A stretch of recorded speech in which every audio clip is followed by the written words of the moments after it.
ایران تا دهه 40 خورشیدی از فقر فرهنگی و بیسوادی رنج می‌برد. تا اون زمان 85% از مردم ایران در بیسوادی مطلق به سر می‌بردند. به همین خاطر در بهمن سال 1341 مجلس ملی لایحه‌ای را مصوب کرد که بر اساس اون تشکیل سپاه دانش جزو وظایف دولت شمرده می‌شد. مایه کمال خوشبختی من است که امروز سپاه دانش نخستین مرحله عملی کار خویش را در راه هدف مقدس خود، یعنی جهاد با جهل و بنیانگذاری جامعه‌ای با سواد و در نتیجه مترقی و نیکبخت آغاز می‌کند.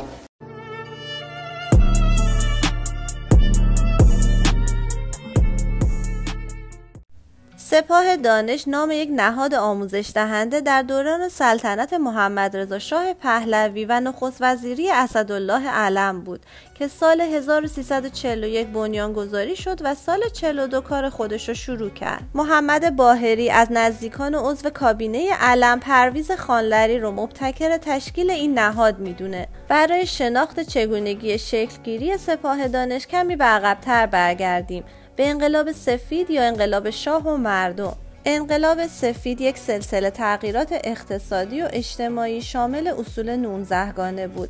در تاریخ 6 بهمن 1341 یک همه‌پرسی در ایران انجام میگیره که به تایید اصلاحات پیشنهادی منجر میشه و جالبه که بدونیم برای نخستین بار تو تاریخ ایران بود که زنان هم به پای صندوق‌های رای رفتند.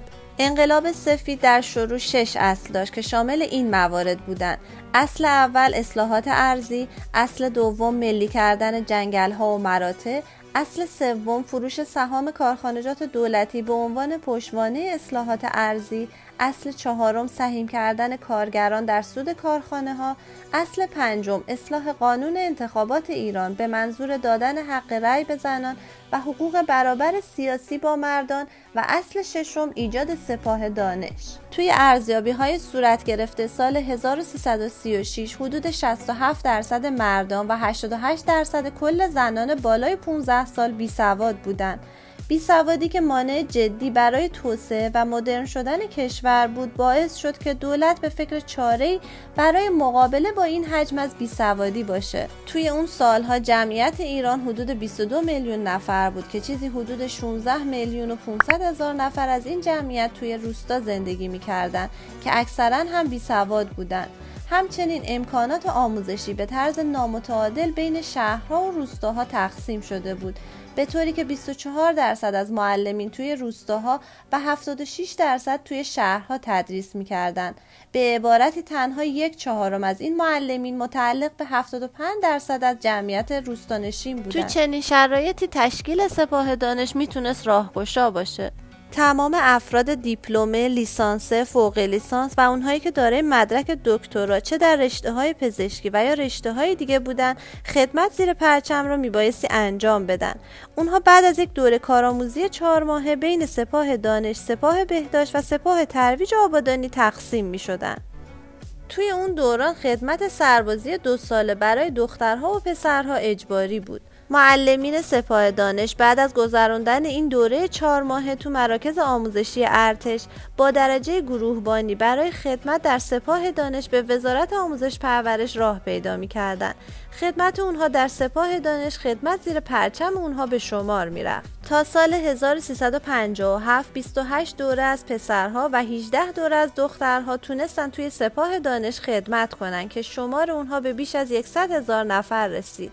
بسیاری از این دخترها و پسرها بعد از پایان دوره سپاهی به استخدام وزارت آموزش پرورش در اومدن و کار آموزگاری رو ادامه دادن. بر اساس آمار سال 56 تنها در روستاهای کشور در ازای 15 سال تعداد دانش آموزان مدارس سپاه دانش 692% افزایش پیدا کرد. ظرف مدت 7 سال بعد از اجرای این اصل بیش از 3000 مدرسه در سراسر ایران ساخته شد و نهایتاً تا سال 1357 نرخ بیسوادی مردان به 44.2% و نرخ بیسوادی زنان به 53% کاهش یافت. هزینه مدارس سپاه دانش 1/3 مدرسه های همردیف خودش بود و همه خدمت های فرهنگی و اجتماعی را سپاهیان به رایگان انجام میدادند.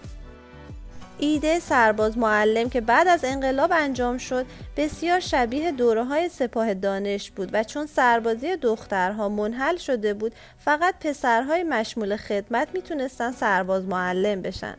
خانم اهدیه خواننده یکی از نفراتی بود که سال 1352 تا سال 1354 به سپاه دانش ملحق شد و خدمت کرد. اون در صفحه خودش مینویسه دوران سپاه دانش ما گروهی از دانشجویان رشته حسابداری بلافاصله بعد از پایان دوره کارشناسی مشمول خدمت سربازی شدیم. من خیلی تلاش کردم تا به خاطر فشردگی کارهای هنری معاف شم. حتی با رئیس سپاه دانش دختران صحبت کردم.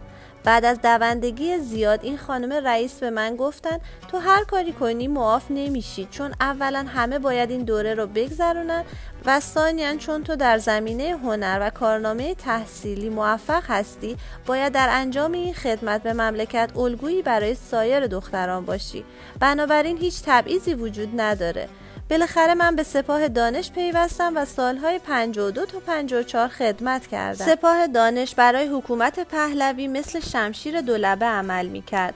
از طرفی با افزایش نرخ سواد ساختار بوروکراتیک کشور را تقویت میکرد و پیشرفتی قابل توجه برای کشوری در حال توسعه بود و از طرف دیگه بسیاری از اعضای سپاه دانش به ترویج ایده‌های انقلابی در میان دانش آموزان و نوجوانان کردند که سرنوشت ایران رو در دهه بعد به کلی تغییر داد.